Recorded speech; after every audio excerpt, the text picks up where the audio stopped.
குருநாதர் பாண்டி சித்தருக்கு 33 கோடி தேவாதி தேவர்களுக்கு 48,000 மகாமுனிவர்களுக்கு பட்டினத்தார் திருவடிகளுக்கு திருச்சி மாநகரம் திருச்சி பொன்னந்தி மாலை போடுது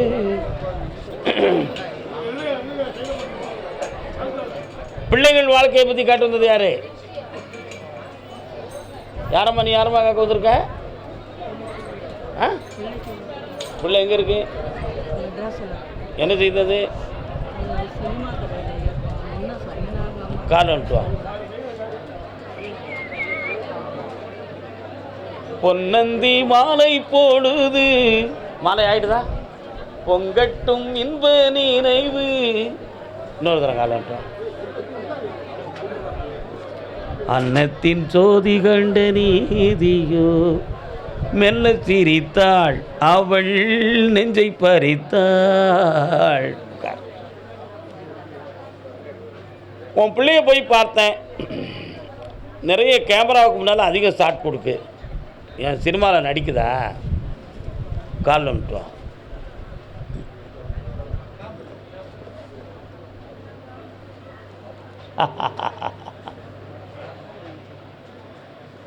சினிமாவில் நடிக்கிறத பற்றி எனக்கு பிரச்சனை இல்லை.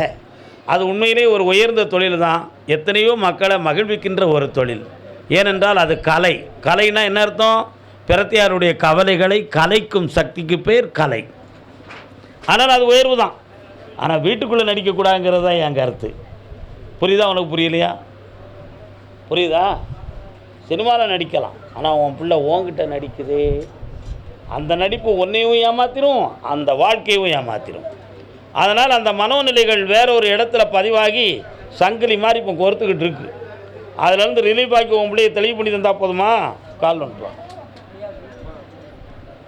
வா.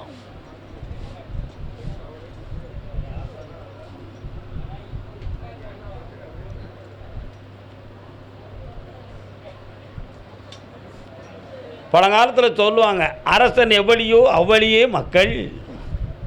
சரிண்ணா? தாயும் தகப்பன் எவ்வளியோ அவ்வளியே மக்கள். தலைவன் எவ்வளியோ அவ்வளியே மக்கள். அது மாதிரி நிறைய விஷயம் இருக்குது. இவன் வீட்டுக்காரருடைய ஆழ் மனசை போய் பார்த்தேன். அவனுடைய மனதும் ஒரு வகையில் தவறான வழிகளில் குழப்பமான நிலைகளை சூழ்ந்தவன்தான். அதனால் இந்த கர்ம வினைகளை தீர்க்க முடியுமான்னு கேட்டேன். முடியும். அதுக்கு என்ன பண்ணணுன்னா அப்படின்னு கேட்டேன். அப்படியா? அடுத்த பௌர்ணமிக்கு முதல் நாள் என்னை பார். அதுக்கு முன்னால் ராமேஸ்வரத்தில் போய் குளிச்சுட்டு தீர்த்தம் ஆடிட்டு என்னை பார். உன் பிள்ளையை வெற்றி ஆக்கித்தாரேன், காப்பாற்றித்தாரேன். பண்ணிடுவோம். போயிட்டு வாங்க. கர்மசாமிக்கு வார்த்தை முடிஞ்சு போச்சுன்னா எதுக்கு சொல்லணும்? அடுத்து பேசவே கூடாது. அடுத்து அதே மாதிரி மெல்ல அதே மாதிரி தன் பிள்ளையின் திருமண வாழ்க்கையை பற்றி காட்டு வந்தது யார்? வாப்பா. யாருக்கு? உனக்கு ஆம்பளை பிள்ளையா பொம்பளை பிள்ளையா? ஆம்பளை. அண்ணா நீங்கள் வர்றவங்களுக்கு வா. நீ கல்யாணம் முடிச்சாச்சா? என்னாச்சு? கால் வந்துட்டு வாங்க. என்னக்கா? நல்ல காலில் விடலை. இன்னும் 2 தரம்.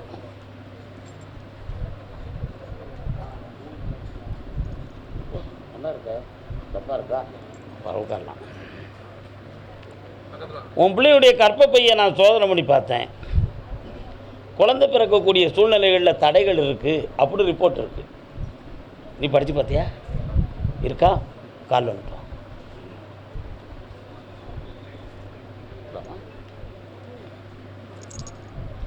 அதனால் கர்ப்பசாமிங்கிற ஒரு சக்தியை வச்சு ஒரு புதிய உயிரை அந்த கர்ப்பப்பையிலே வாழ வைக்கிறதுக்கு முடியும்.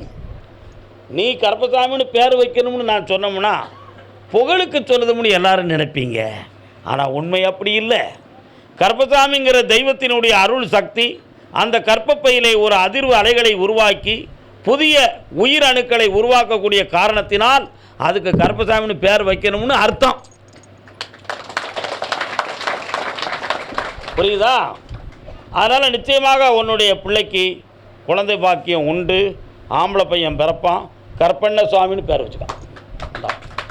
பாப்பா, என்னாலும் புண்ணியமாக இருப்பாய், உயர்ந்தும் இருப்பாய். வாழ்க மகனே, வாழ்க. அதே போல் ஆம்பளை பையனை பற்றி கேட்க வந்தது. ஏம்மா கல்யாணம் முடிச்சானா தம்பி? கல்யாணம் மட்டும் முடிக்கலை, வாம்மா கால் வந்துட்டு வா. நீ தானே அவன்? அவனா நீ? கால் வந்துட்டு வா.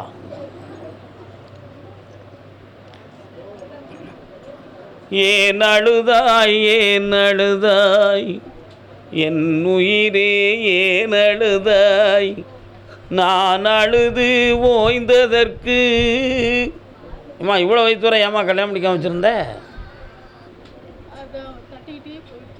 அப்படியா?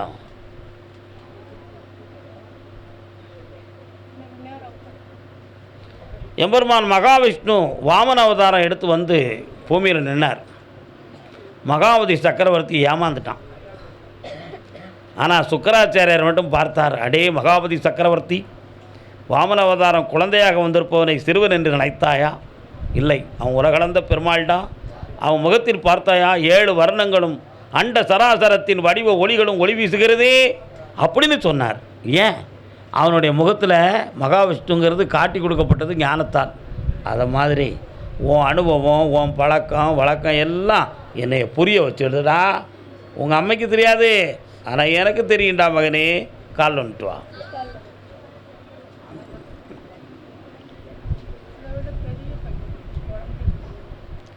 ஒரு பையனை கேட்க வந்திருக்க, அந்த கதையோட முடிக்கா. வா பக்கத்தில் வா. நைட்டில் எத்தனை மணிக்குடா தூங்குற? ஒரு 1:30க்கு தூங்கிடுவியா? 12:15 மேலே தான் முக்கியமான ஃபோன்கள்லாம் வருதுடா. இந்தா கர்மசாமிக்கு இந்த ஆவணி மாதம் பிள்ளைக்கு திருமணம், நல்ல உயர்தரமான வேலை, நிறைந்த பாக்கியம், புதிய வீடு எல்லாம் அமையும். நல்லா இருக்குமா? நான் உயர்ந்த வேலை கிடைக்கும்ன்றக்கா. அப்போ இதுக்கு சரியான தானே அர்த்தம். சைக்காலஜியாக புரிய மாட்டேங்கிங்களே அப்பா. நல்லா இருங்க செல்லுங்களே, போய்ட்டு வாங்க. கர்மசாமிக்கு என்னுடைய வீட்டுக்காரருடைய மனோநிலைகளை பற்றி எனக்கு கொஞ்சம் கஷ்டமாக இருக்குன்னு யாரோ கேட்டு வந்திருக்காங்களே. யாருமா? கணவரை பற்றி தெரிஞ்சுக்கணும். யார் வருத்தப்படுறா? வாங்க. ஏன் அங்கே போய் நிற்கிறீங்க? அத்தான் எங்கே இருக்காங்க?